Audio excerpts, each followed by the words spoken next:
नमस्कार दोस्तों, स्वागत है आपका आज के मुख्य समाचारों में। दोस्तों यहां पर आपको देखने को मिलेगी आज दिन भर की तमाम बड़ी खबरें, मुख्य समाचार, ब्रेकिंग न्यूज अपडेट्स के रूप में। तो दोस्तों आप सभी लोगों से रिक्वेस्ट है इस वीडियो को ज़्यादा से ज़्यादा लाइक और शेयर करें। तो दोस्तों सीधे चलते हैं आज की पहली बड़ी खबर की ओर।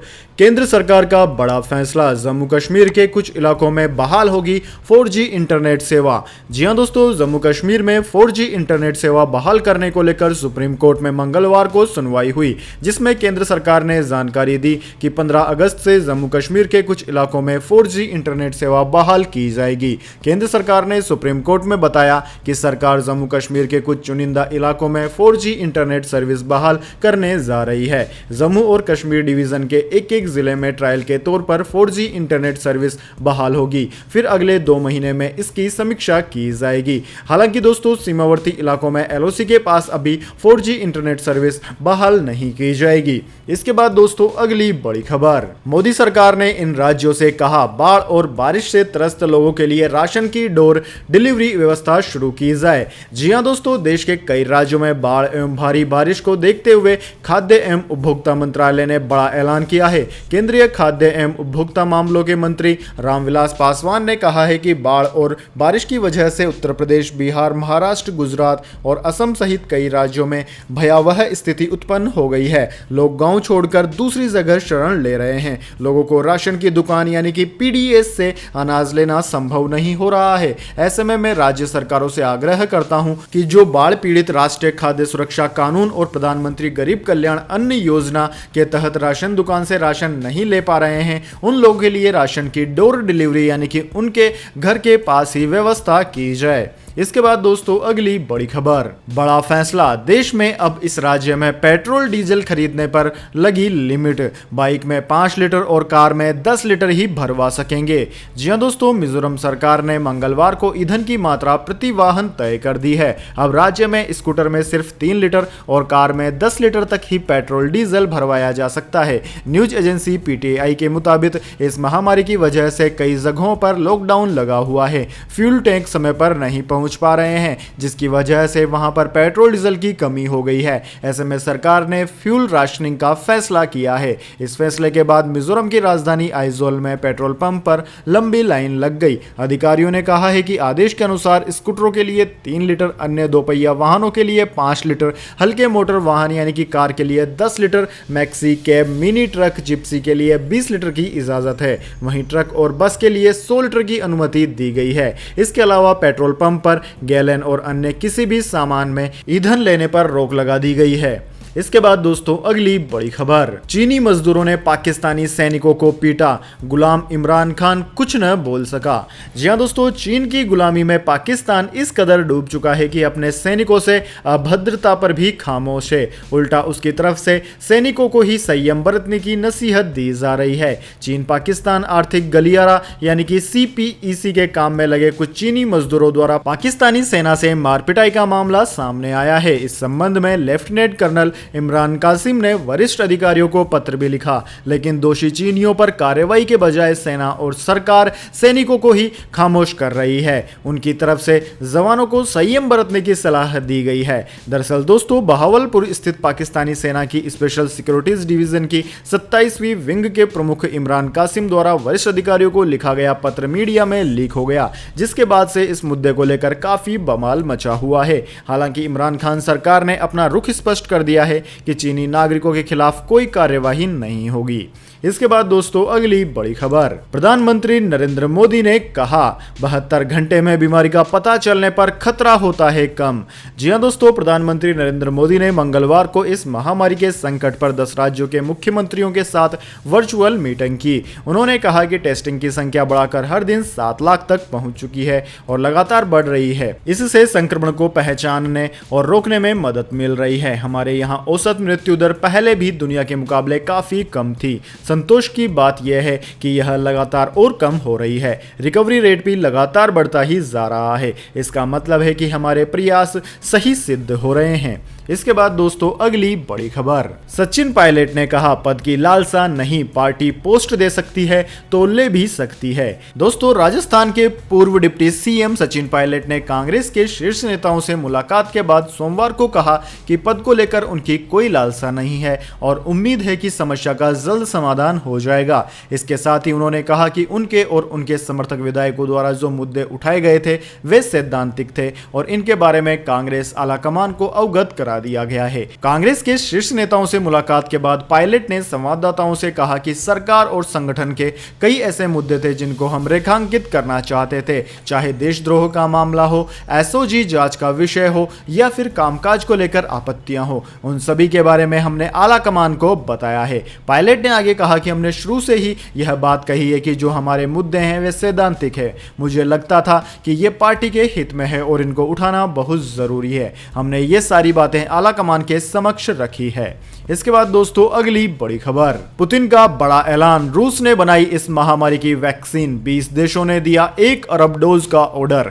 जी हां दोस्तों, रूस के राष्ट्रपति व्लादिमीर पुतिन ने मंगलवार को ऐलान कर दिया कि देश में इस महामारी की वैक्सीन तैयार कर ली गई है। वैक्सीन को हेल्थ मिनिस्ट्री की मंजूरी भी मिल गई है। पुतिन ने बताया कि इस वैक्सीन का टीका उनकी बेटी को पहले ही लगाया जा चुका है। हालांकि उन्होंने यह स्पष्ट नहीं किया है कि उन्होंने खुद वैक्सीन ली है या नहीं। इसके साथ ही रूस ने दावा किया है कि उसे दुनिया भर के 20 देशों ने इस वैक्सीन के लिए 1 अरब डोज बनाने का ऑर्डर भी दे दिया है। पुतिन ने कहा कि मेरी बेटी ने भी इस वैक्सीन का टीका लिया है। शुरू में उसे हल्का बुखार था लेकिन अब वह ठीक है। उन्होंने बताया कि मेरी बेटी ठीक है और बढ़िया महसूस कर रही है। उसने भी इस पूरे परीक्षण में हिस्सा लिया था। इस ऐलान के बाद रूस पहला देश बन गया है जिसने वैक्सीन बना लेने का काम पूरा करने का दावा कर दिया है। दोस्तों आपकी इस जानकारी के लिए बता दें, रूस ने प्लान किया है कि यह वैक्सीन सबसे पहले हेल्थ वर्कर्स को दी जाएगी, उसके बाद बुजुर्गों को। मॉस्को ने कई देशों को भी वैक्सीन सप्लाई करने की बात कही है। रूस का कहना है कि वह अपने इस महामारी के टीके का बड़े पैमाने पर उत्पादन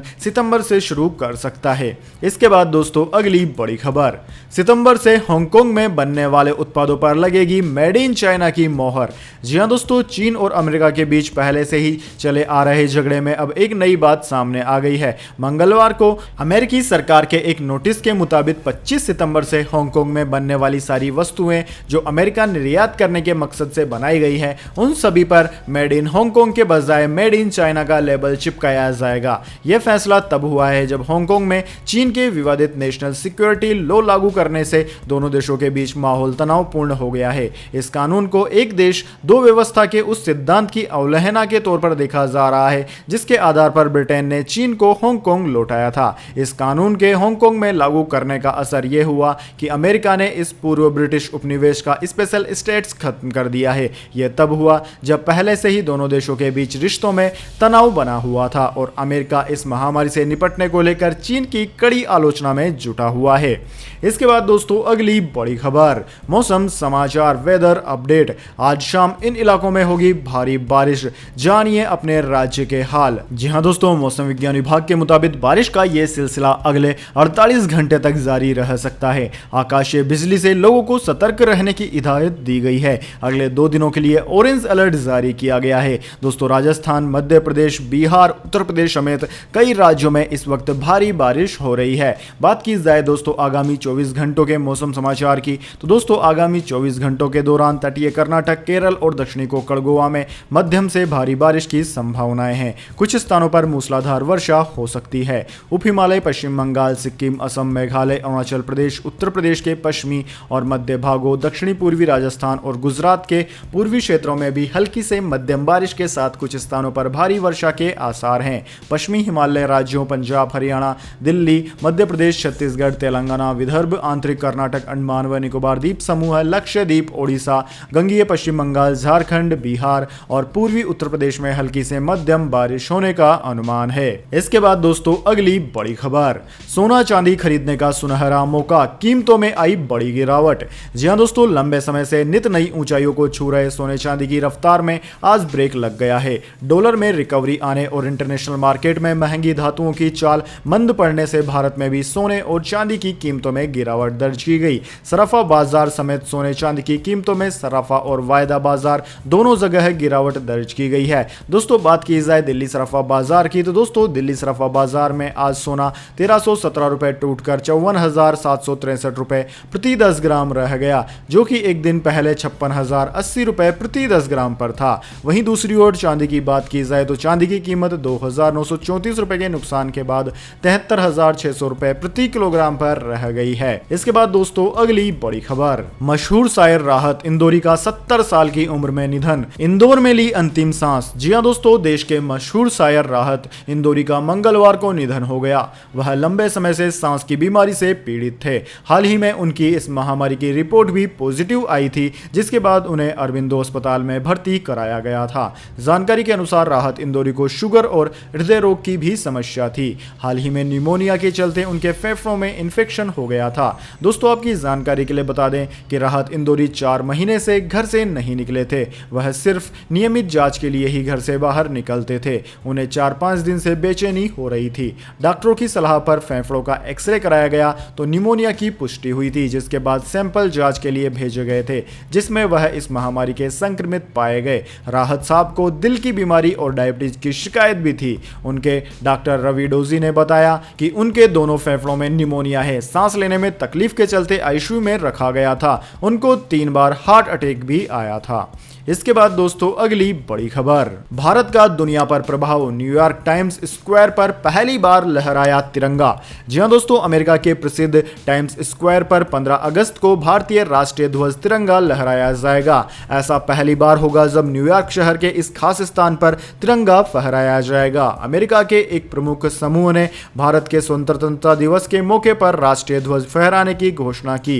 3 राज्यों न्यूयॉर्क, न्यू जर्सी और कनेक्टिकट के फेडरेशन ऑफ इंडियन एसोसिएशन ने एक बयान में कहा कि टाइम स्क्वायर पर पहली बार तिरंगा फहराकर 15 अगस्त 2020 को इतिहास रचा जाएगा। एएफआई के मुताबिक न्यूयॉर्क में भारत के महावाणिज्य दूत रणधीर जायसवाल ध्वजारोपण कार्यक्रम के दौरान बतौर विशिष्ट अतिथि मौजूद रहेंगे। इसके बाद दोस्तों अगली बड़ी खबर, चीन ने सैनिकों को लगाना शुरू किया इस महामारी का टीका, दूसरा नंबर होगा डॉक्टर्स का।